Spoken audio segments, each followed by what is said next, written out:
मध्य प्रदेश में जो घर तोड़े गए मुस्लिम समाज के, वो कौन से कानून के तहत शिवराज सिंह चौहान बीजेपी ने तोड़े? बताओ हमको। आप कैसे मस्जिद के बजा के झंडा लगाते हैं भाई? आप बताइए, कैसे लगाते हैं? कोई भी इसका जिम्मेदार कौन है? ये जो आरएन जुलूस जो निकाले गए पूरे देश में, और उस जुलूस में हर जगह पर वायलेंस हुआ, चाहे मध्य प्रदेश हो, राजस्थान हो, गुजरात हो, कर्नाटक हो, गोवा हो, जहाँ जहाँ ये आरएन या का जुलूस गया, प्रोसेशन गया, वहाँ पर वायलेंस हुआ। तो वहाँ की सरकारें सरासर नाकाम साबित हुई उस वायलेंस को रोकने के लिए। और क्यों सरासर नाकाम साबित हुई? बल्कि वो सरकारें खुद, जो अंग्रेजी का लफ्ज़ इस्तेमाल करूँगा, कि ये तो जो गड़बड़ हुई वो स्टेट कॉम्प्लिसिट वायलेंस था, स्टेट कॉम्प्लिसिट वायलेंस हुआ है। और आप दंगाइयों को दंगा करने से रोक नहीं सकते। परमिशन जुलूस का देने वाली सरकार, जब आप परमिशन दे रहे हैं तो जिम्मेदारी बीजेपी और जो वहाँ की सरकार है उनकी होनी चाहिए कि कोई वायलेंस ना हो। तो जो भी वायलेंस हुआ आरएन यात्रा या जुलूस में, वो स्टेट कॉम्पल्सिड वायलेंस है। और दूसरी बात यह है कि पत्थरबाजी हुई, फिर आप घर तोड़ देते हैं मध्य प्रदेश में। किस बुनियाद पे घर तोड़ते भाई आप? ये तो ये जेनीवा कन्वेंशन का वायलेशन है। आपको पकड़ना चाहिए उन लोगों को, अगर करे तो। आप घर किस बुनियाद पे तोड़ रहे हैं भाई? और एक ही कम्युनिटी घर तोड़ रहे हैं आप, क्यों? और आपको कौन ने अख्तियार दिया घर तोड़ने का? चलिएगा, इलीगल है तो नोटिस दीजिए। क्या वही घर इलीगल है, दूसरे घर इलीगल नहीं है? एक ही कम्युनिटी के मध्य प्रदेश में आप घरों को तोड़ते हैं। और जो बच्चे अभी अडल्ट नहीं हुए, 70 बच्चों को आप उनको मारपीट करते हैं। और फिर दुनिया ने वीडियो देखा कि महिलाओं को, ज़ईफ महिलाओं को, बुजुर्ग महिलाओं को, 70 साल की महिलाओं को आप उनको मार के हाथ और पैर तोड़ देते हैं उनका। पुलिस तोड़ती है उनका, मध्य प्रदेश की पुलिस। यह आप काम कर रहे हैं। राजस्थान में हुआ, क्या कर राजस्थान कांग्रेस सरकार? भाई आपकी सरकार ने उनको परमिशन दिया। जब परमिशन आप देते हैं तो कैसा वायलेंस होता है फिर? घर जलाए जाते हैं, वहां पर दुकानें जलाई जाती हैं, टारगेटेड घर जलाए जाते हैं राजस्थान में, कर्नाटक में होता है ये। तो ये पूरे कंट्री में इतने 6-7 प्रदेशों में अगर हो रहा है, तो ये देखिए, ये एक ऐसा नहीं है, पूरा प्लानिंग से हो रहा है ये। और आप टारगेट कर रहे हैं वो मुस्लिम माइनॉरिटीज को। सिर्फ क्यों कर रहे हैं भाई मुस्लिम टारगेट? आप पहले आप बोलते हिजाब नहीं पहन सकते, सेकुलर स्टेट है, गोश्त नहीं खा सकते, सेकुलर स्टेट है क्या? फिर आप कानून बना देते फिर उसके ऊपर। कहां पे रुकेगा बात? ये mob lynching, state sponsored violence, अब स्टेट कॉम्प्लिसिट वायलेंस, और संघ परिवार लो इंटेंसिटी वायलेंस कर रही पूरे देश में। ये परफेक्ट कर चुके हैं अपनी चीज को। लो इंटेंसिटी वायलेंस करते हैं, यहां करो, वहां करो, इधर करो। सरकार की जिम्मेदारी बताइए? सरकार की जिम्मेदारी है नहीं है। आप सो रहे थे, कैसा दंगा होने दिया आपने?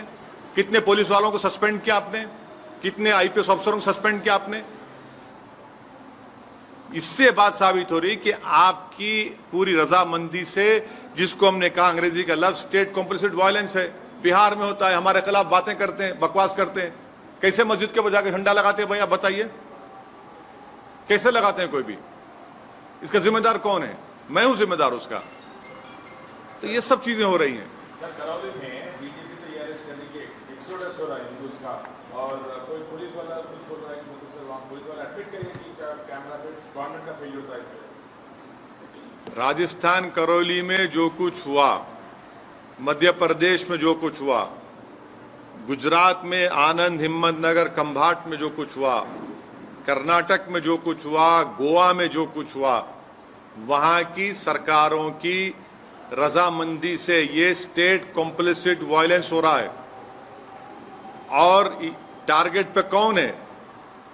कौन उस प्रोसेशन का परमिशन देता है? सरकार देती है। तो सरकार जब देती है तो सरकार कैसे वायलेंस होने देती है वहां पर? और फिर मध्य प्रदेश में, राजस्थान में घर जलाए जाते हैं, दुकानें जलाई जाती हैं, और मध्य प्रदेश घर तोड़ते हैं। किस बुनियाद पे घर तोड़ेंगे भाई? आप कौन से कानून तहत तोड़ रहे हैं? आप बताओ, कानून बताओ हमको।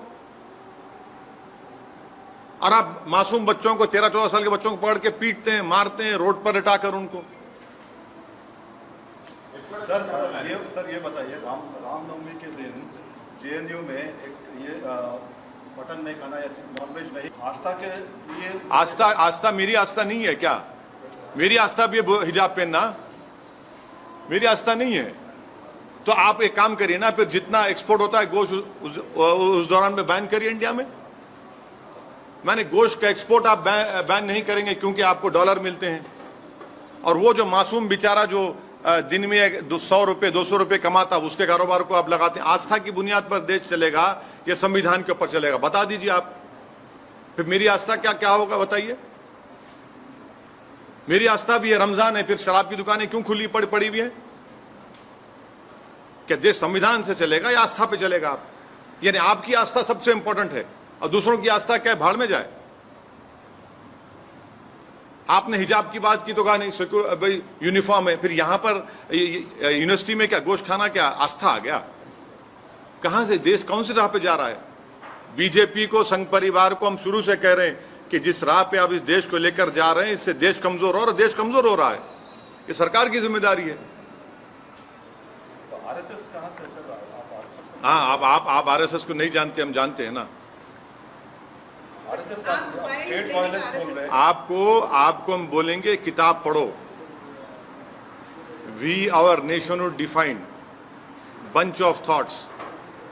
ये 2 किताबें आप पढ़ लो जिसमें आरएसएस के उस वक्त के सर संचालक खुद कह रहे हैं कि जब जुलूस निकलता था तो मैं बाजा बजाता था बोल के।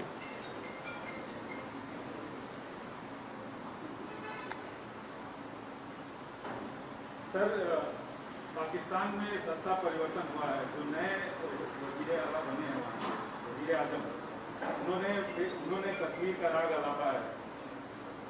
क्या अभी ये तो भारत सरकार को जवाब देना चाहिए उनका।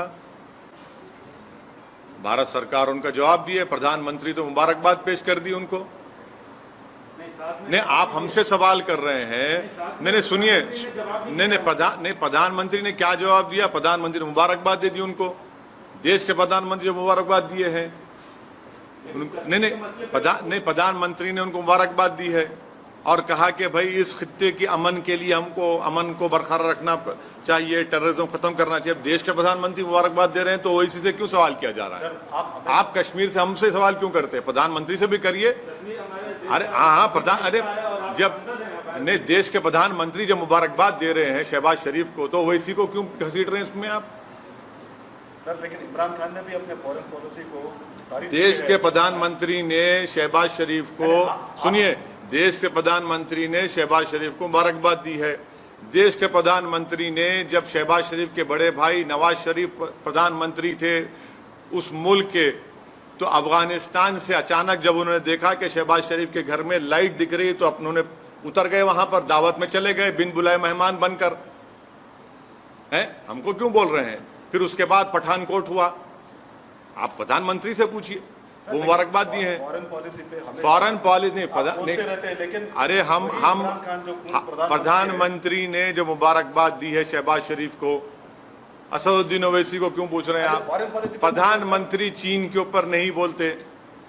प्रधानमंत्री चीन का नाम लेने से डरते हैं। प्रधानमंत्री वो इलाकों में जहां पर आज हम पेट्रोलिंग नहीं कर सकते, उन हिस्सों में जो भारत का हिस्सा पे चीन बैठा हुआ है, डेप्सांग में क्या हो रहा है, हॉट स्प्रिंग में क्या हो रहा है, डेमचौक में क्या हो रहा है, प्रधानमंत्री बोलते ही नहीं है। और मैं प्रधानमंत्री से कह रहा हूं कि हम इनकी खामोशी से ऐसा लग रहा है कि कहीं सियाचिन हमारे हाथ से चीन ना छीन ले। ये खतरा है देश के लिए। सर, हम आपसे सवाल इसलिए पूछ रहे हैं कि पाकिस्तान के वज़ीर आज़म ने कश्मीर की बात उठाई और कश्मीर के कई मसलों पर आप सरकार को घेरते रहे हैं। जब देश के प्रधानमंत्री चीन पर नहीं बोलकर शहबाज शरीफ को मुबारकबाद देते हैं, तो ये सवाल देश के प्रधानमंत्री से पूछा जाना चाहिए, असदुद्दीन ओवैसी से नहीं। मैं देश का प्रधानमंत्री नहीं हूं। देश के प्रधानमंत्री ने खुद मुबारकबाद और मीठे मीठे अल्फाजों में शहबाज शरीफ के प्रधानमंत्री बनने पर उनको मुबारकबाद दी है। कर्टसी है सर। हाँ तो अच्छा आप अभी प्रधानमंत्री के स्पोक्स पर्सन बन चुके हैं, जर्नलिस्ट नहीं रहे आप। मुबारकबाद पेश करता हूं आपको। तो देखिए, ये सवाल करने का मतलब ये है कि मैं अपनी देशभक्ति को साबित करूं, और प्रधानमंत्री जब शहबाज शरीफ को मुबारकबाद देते हैं उसका क्या बोलेंगे आप? आपकी जबान चुप हो जाती है। आपको उल्टा सवाल करना चाहिए प्रधानमंत्री से, बीजेपी से। दूसरे मुल्क का वजीर आजम हमारे कश्मीर के बारे में बात उनके सुनिए, उनके उस बयान के बाद ही मेरे देश के प्रधानमंत्री ने शहबाज शरीफ को मुबारकबाद दी। आप भी दे दीजिए सर, हाँ, आप भी दे दीजिए। देश के प्रधानमंत्री दे दिए ना, देश के प्रधानमंत्री दे दिए, शहबाज शरीफ को मुबारकबाद दे दिए। अब नहीं मालूम, हो सकता है घर में दावत है, चले भी जाएंगे, क्योंकि जब नवाज शरीफ के पास गए थे खाना खाने। कश्मीर वाले मुद्दे पे आप क्या कहेंगे सर? क्या कहेंगे हम तो शुरू से कह रहे हैं कि 370 हटाना एक कॉन्स्टिट्यूशनल ब्रीच था। बोलिए आशीष साहब। Sir, 2014 onwards, we have witnessed more justice kind of incident, which witnessed now reaching several of certain persons who are yet to proven guilty or accused in court. You see, this is clearly a state complicit violence, number one. Secondly, this is a collective punishment being given to one particular community.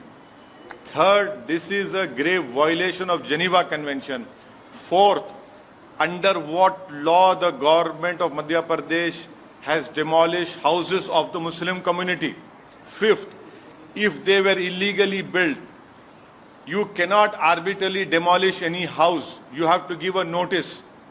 Sixth, you can regularize those houses. Seventh, it clearly shows their biased attitude of the Madhya Pradesh BJP's chief minister and his government towards the Muslim minority, because it is a state complicit violence. Earlier it was state sponsored, then it was mob lynching, now it is state complicit violence, and they have failed in protecting the properties and the life of a particular Muslim minority community.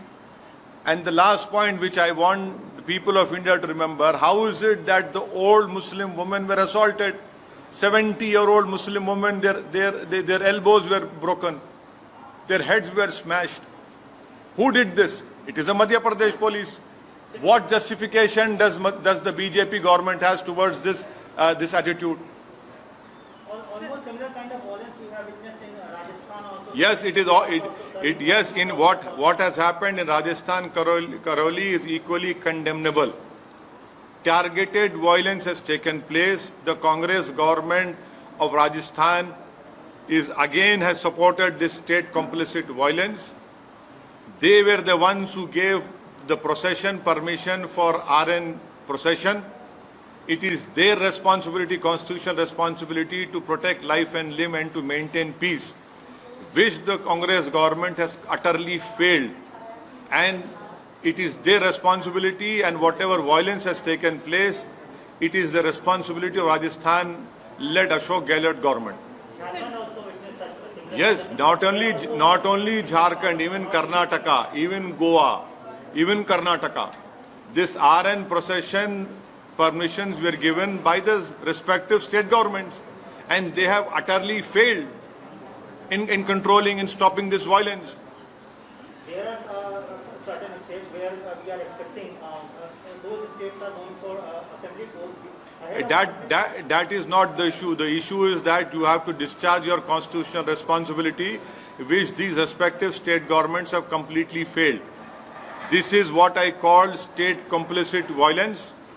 And once again, the Muslim community has been targeted in what happened in all these states in this RN procession. Sir, Shivraj Singh Chouhan ने bulldozer चलवाए, आप कह रहे हैं Muslim community को target कर रहे हैं क्या? बिल्कुल। कौन से कानून के तहत आप बुलडोजर चला रहे हैं बताइए? इलीगल कब्जा था तो आप नोटिस क्यों नहीं देते? क्या इलीगल कब्जा सिर्फ मुसलमानों का है, दूसरे लोगों का इलीगल कब्जा नहीं है? बड़े बड़े जो बिल्डिंग खड़ी हुई हैं, चाहे किसी भी हो, उसका नहीं है। अगर आप इलीगल है तो आप नोटिस दो उनको या रेगुलाइज करो उनको। एक गरीब का टीन का शेड तोड़कर आपको कौन सी खुशी मिल रही है? ये तो सैडिस्टिक प्लेजर ले रहे हैं आप इन चीजों को कर कर, आप मॉब रूल कर रहे हैं आप। BJP is calling it as exodus. What do you want to say? BJP Which, is calling it as where? Rajasthan. What happened to the violence? If exodus is happening, then what is the Congress-led Ashok Gehlot government doing? How is it that targeted shops were targeted and they were burned? I can show you videos of targeted burning of shops in Rajasthan, Karoli. It is that government has failed in controlling the violence, and the Sangh Parivar has mastered this art of low intensity violence.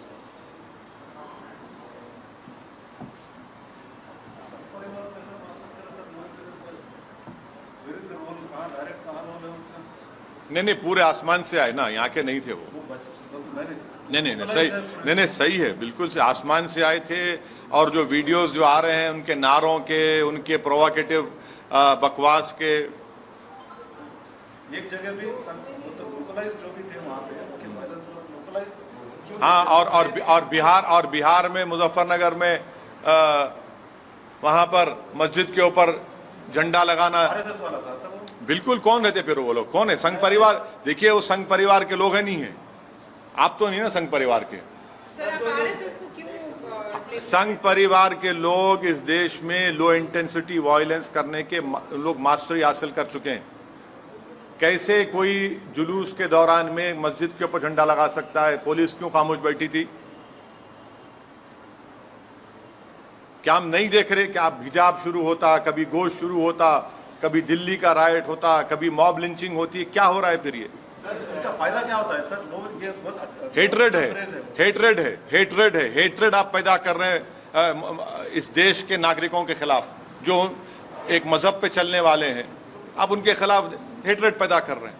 Sir Uttar Pradesh में जैसे bulldozer hit हुआ, तो ये मध्य प्रदेश में जो bulldozer चला, आपको लग रहा है कि इसका विस्तार है? बुलडोजर का जो कॉन्सेप्ट बना है नया, उसका विस्तार हो रहा है? अगर आप किसी का भी घर तोड़ रहे हैं बगैर नोटिस दिए, तो वो नंबर 1 एक कलेक्टिव पनिशमेंट है कम्युनिटी के खिलाफ। सेकेंडली, अगर वो इलीगल तरीके से बनाया गया तो नोटिस देने का ये प्रिंसिपल्स ऑफ नेचुरल जस्टिस के खिलाफ है कि बगैर नोटिस दिए उसको तोड़ रहे हैं। थर्डली, आप वायलेंस को रोकते नहीं है, आपकी नाक के नीचे वायलेंस होता है और उसके बाद आप ये सब तमाशे करते हैं। तो ये घर को तोड़ना कौन से कानून के तोड़ रहे हैं घर? बताइए आप। नहीं, मैं दूसरा नहीं, मैं आपको कानून की, संविधान की बात कर रहा हूं। आप कौन से कानून के घर को तोड़ रहे हैं? बताइए हमको। बगैर नोटिस दिए आप, ये तो जेनीवा कन्वेंशन के खिलाफ है। वो आपकी बात सही है सर। नहीं, मैं सही बोलता हूं ना, गलत कब बोला हूं मैं? वो एक मानसिकता जो जैसे बुलडोजर जो यूपी चुनाव में हिट हुआ, तो एक तरह से अप्रूवल मिल गया कि हाँ इस तरह से। मध्य प्रदेश में आप जो RN प्रोसेशन में जो वायलेंस हुआ उसी पर स्टिक करिए। मध्य प्रदेश में जो घर तोड़े गए मुस्लिम समाज के, वो कौन से कानून के तहत शिवराज सिंह चौहान बीजेपी ने तोड़े? बताओ हमको। आपने क्यों परमिशन दिया जब आप वायलेंस को कंट्रोल नहीं कर सकते? अगर वो इलीगल थे तो नोटिस क्यों नहीं देते आप अपनी नाकामी को छुपाने के लिए, आप अपने स्टेट कॉम्प्लिसिट वायलेंस को छुपाने के लिए आप एक कलेक्टिव पनिशमेंट मुस्लिम समुदाय को दे रहे हैं। ये जेनीवा कन्वेंशन के खिलाफ है, ये इंसानियत के खिलाफ है, प्रिंसिपल्स ऑफ नेचुरल जस्टिस के खिलाफ है। इसको हर उस शख्स को जो संविधान पर भरोसा करता, यकीन करता, उसको कंडेम करने की जरूरत है इस हरकत को। आपने मध्य प्रदेश में 70-75 साल की मुस्लिम महिलाओं को सर फोड़े हैं, उनके हाथ पैर तोड़ दिया आपने। 13-14 साल के बच्चों को रोड पर लिटाकर आपने उनको पीटा उनको। ये आपका गवर्नेंस है। સાચી અને સચોટ માહિતી માટે ઇન્સ્ટન્ટ ન્યૂઝ ચેનલને સબસ્ક્રાઇબ, લાઇક અને શેર કરો।